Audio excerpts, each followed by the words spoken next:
Assalamualaikum viewers, I hope you are all doing well. Welcome to Bright Mind Academy once again. आज हम 9th class biology के chapter number 3 का topic structural advantages of plant and animal cell को study करेंगे। जैसा कि हमने पढ़ा है कि दोनों पढ़े हैं, हमने प्लांट सेल्स भी और एनिमल सेल को स्टडी किया है। वहाँ से देखा है कि इनकी क्या है डिस्टिंक्ट स्ट्रक्चरल एडवांटेजेस हैं, डिफरेंसेस हैं, एडाप्टेशंस हैं। वहाँ से हम क्या करेंगे, देखेंगे कि इनके क्या क्या अलग अलग कौन कौन से एडवांटेजेस हैं। फर्स्ट है हमारे पास advantages of plant cell structure. मैंने यहाँ पर अलग अलग अंडरलाइन किया हुआ है। इन अंडरलाइन करने की वजह से आपने मेन ये चीज़ें ही याद रखनी है, आगे आपको इसके एडवांटेजेस खुद ही याद हो जाएंगे। फर्स्ट है हमारे पास, जब देखें प्लांट सेल्स के पास क्या होती है, सेल वॉल होती है। कौन सी? रिजिड सेल वॉल होती है जो कि सेलुलोज से बनी हुई होती है। इस वजह से ये क्या करती है, इसे सेल वॉल प्रोवाइड करती है structural support and protection. Next है हमारे पास कंटेन क्लोरोप्लास्ट। इनके पास क्लोरोप्लास्ट होता है जो कि रिस्पॉन्सिबल होता है किसके लिए, फोटोसिंथेसिस के जरिए। फोटोसिंथेसिस में क्या करता है, क्लोरोप्लास्ट कन्वर्ट करता है लाइट एनर्जी को केमिकल एनर्जी में, और जिसकी वजह से ये क्या कर सकते हैं, प्लांट्स प्रोड्यूस कर सकता है फूड कौन सी होती है, वो ग्लूकोज होती है जो कि फोटोसिंथेसिस के ज़रिए बन जाती है, बनती है। नेक्स्ट है हमारे पास, इनके पास लार्ज सेंट्रल वैक्यूल होता है जो कि स्टोर करता है वाटर को, न्यूट्रिएंट्स को और वेस्ट प्रोडक्ट को। आल्सो ये क्या प्रोवाइड करता है, ट्रगर प्रेशर, जो कि जिसकी वजह से सेल की जो शेप होती है वो मेंटेन रहती है।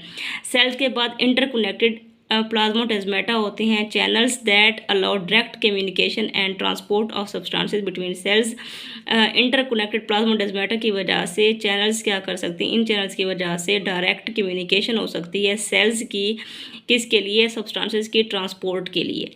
ये हमारे पास थे प्लांट सेल स्ट्रक्चर के एडवांटेजेस। नेक्स्ट है हमारे पास एनिमल सेल स्ट्रक्चर्स के एडवांटेजेस।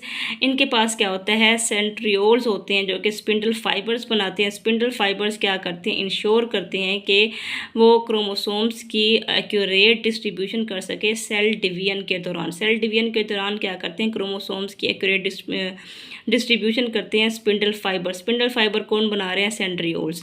इनके नेक्स्ट है हमारे पास, ये क्या कंटेन करते हैं, एनिमल सेल स्ट्रक्चर के पास लाइसोसोम्स होते हैं जो कि क्या होते हैं, एंजाइम से फिल हुए होते हैं, और एंजाइम क्या करते हैं, ब्रेक डाउन करते हैं वेस्ट मटेरियल की।